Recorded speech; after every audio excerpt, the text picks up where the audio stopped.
You have a good day, you eat well, you stay focused, you do everything right. But then the evening comes round and something seems to change. It's like a different version of you shows up. The negotiation starts. You know you're not hungry, but you'll pull towards the kitchen anyway. For some men, this might show up in the evening, let's say 8 or 9 p.m, but it doesn't have to be. For others, it might be on the weekend or during a moment of boredom. And it could be that it's the moment the house goes quiet, when everyone's gone to bed. And the point I want to make here is that for everyone that I speak to, the problem shows up differently, but it tends to be the same problem. And what I want to talk about today is why this keeps happening. And once you understand this, it stops feeling like a personal failure and something more concrete and something that you can see a clear route through to the solution. And stay with me, because by the end of this video, you're going to understand exactly what's happening up here in your brain when the shift occurs and why no amount of willpower or discipline has been able to stop it. And by the way, if you haven't watched my videos before, I'm Harry. I've spent years studying the psychology and working with men around their discipline and willpower problems to fix their control issues and emotional eating with food. And what I found is that the standard explanations, like you lack willpower or you need more discipline, are fundamentally wrong. And you probably found this, and that's why you found me. But there's a problem out there, because the fitness industry seems to perpetuate this problem around needing more discipline. But what I'm about to show you today is what the real science says and what the fitness industry should be following if they did update what they are doing to follow that science. So today, there are 3 things I want you to understand. So number 1, why this pattern happens in a specific part of your day and why that timing isn't random. Number 2, what your brain is actually doing in that moment and why your brain can't override it. And then number 3, what actually works instead and why it requires almost no effort once you do understand it. So stay with me, because each one builds on the last, and number 3 will not make sense unless you do understand those first 2 as well. So the point that you always seem to lose control at a specific time in the evening or whenever it is, that isn't random. It's not a sign that your willpower is particularly weak in that moment. It's a sign that something predictable is happening in your brain. Think about your phone battery. At the beginning of the day, it's fully charged, and then throughout the day, you use your phone, you make phone calls, you use WhatsApp, use apps, and by the end of the day, your phone is pretty depleted. At night, you usually have to charge it, right? And your brain works in a similar way, specifically the part of your brain that is used to make deliberate choices rather than automatic ones. And throughout your day, you are using your brain. Every decision you make draws on that resource. So every decision you make, every conversation you have, and every time you have to hold yourself together professionally when you really don't want to. And then so naturally, this resource is at its lowest point of the day. And that's just normal. And this is where the pattern, the food pattern, usually hits. And so this timing isn't a coincidence, it's a depletion problem. Your brain has been working hard all day. So by the time you get home in the evening, your brain doesn't have enough resources to override the automatic responses to food, those cravings, those urges you might be getting. So if you think about it, your brain just ran out of charge. That's all that happened. There's nothing going wrong here. And so that's why the timing is usually consistent. After this video, you may start to notice something that you've never really noticed before. So this pattern doesn't just happen, it's triggered. Something at the end of the day starts to make this pattern set off, let's say. So it might be just boredom, it might be that residual stress, it might be just trying to fill your brain with something. It might be a reward for the end of your day, or that food is the only thing that brings you joy. And here's the thing, at some point in your life, food or eating became the quickest and easiest way to get relief. Your brain just learned that food relieves negative feelings, food relieves stress, food relieves boredom. That's all that's happening there. And a lot of people associate emotional eating with something that like obvious that happens in your day, some like huge stress, but it doesn't have to be anything obvious. Imagine you're trying to sleep, but you can hear a tap dripping in the house. You can't hear it loud enough to locate it, but it's there, it's irritating and it's annoying.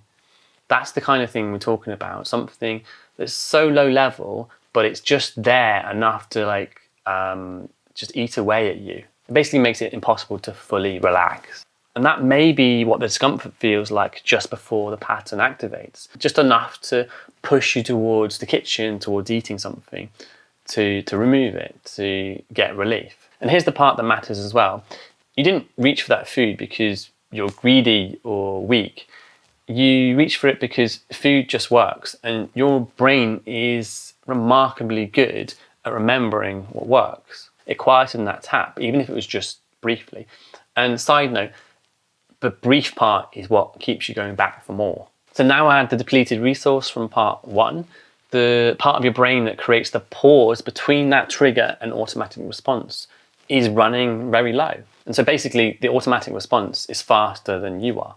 And some men find this harder than others. It depends how quickly your brain clears stress after a demanding day. For those men whose brains take longer to settle after stress, that depletion window is wider. The tap drips longer and the pull towards food is stronger for longer.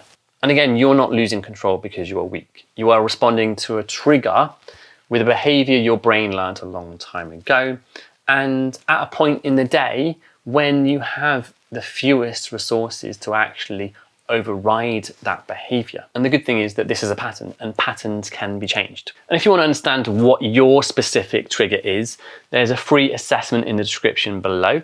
3 minutes, and it will tell you what your specific pattern is that's driving your behavior, and crucially, what to actually do about it, the first steps to take. So that's in the description below. And stick with me because the most useful part is coming next. So we've learned about the timing and we've learned about the mechanism. Now the only question left that matters: what actually works? So first of all, I want to address something before we actually get to this. If you've been calling yourself undisciplined or weak for having this pattern, I want to say something directly. You were not undisciplined all day. You were disciplined right up to that point that the pattern hit, right? Your discipline ran out at a specific time for a specific reason. So what you need in that moment is not more discipline. It's not a stricter plan. It's not more rules. It's something else entirely. So the crucial thing to understand there is it's not a discipline problem, and it never was. So one thing I've noticed over and over again is that most men try and solve this problem in the same way.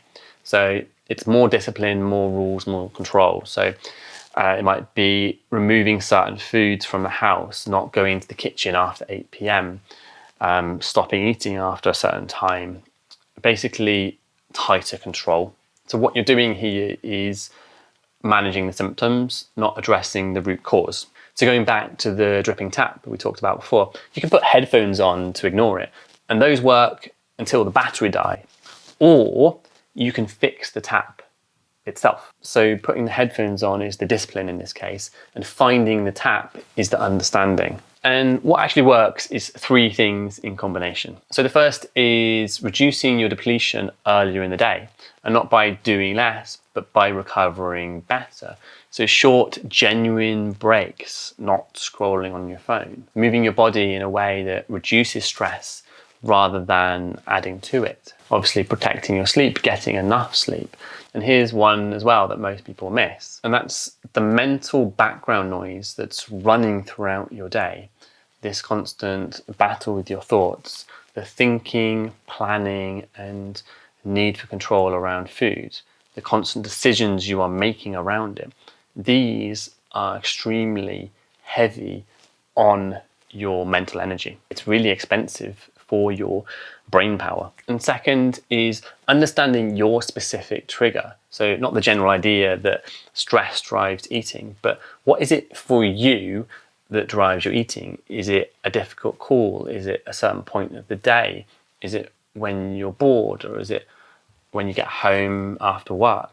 What is it for you that specifically drives your eating? Because of course, once you know your particular trigger or triggers, you can predict the pattern arriving before it actually arrives and kind of takes control of you. And third, one simple interruption in the moment, and not willpower and not forcing through it. Think about the last time you had a song stuck in your head. It was real, but you were not the song. You were the one aware of the song. there was a small but significant distance between you and it. And the urge to eat works in the same way. You are not the urge, you are the one noticing it. And the moment you can see it from a small distance, rather than being inside it, that grip that the urge has on you loses a bit of its power, and you can start to interrupt that automatic response. And this is a skill. Moving from inside the urge and feeling like you're caught up in it to the one observing it is a learnable behavior. And of course, what has been learned can be unlearned, and not through force. You can never unlearn something by forcing yourself. You do it by understanding the pattern and giving your brain something better to do with the discomfort instead. And the free assessment in the description below is the first step towards this. So understanding your specific triggers and patterns. And this is a better starting point than anything general could ever give you. So you've been trying to solve a pattern problem with a disciplined solution. So change the approach and the pattern changes with it. And everything in this video is actually completely useless without understanding what emotional eating actually looks like in men, because for most, they've never actually been able to recognize the pattern because it's different to what they've been told. So go and watch this video on screen now, where I break down what it actually looks like, why it goes unrecognized for so long, and why most men that appear to have it together are often the ones that are most stuck. And if you haven't subscribed yet, feel free to do so. More videos on this topic are coming soon.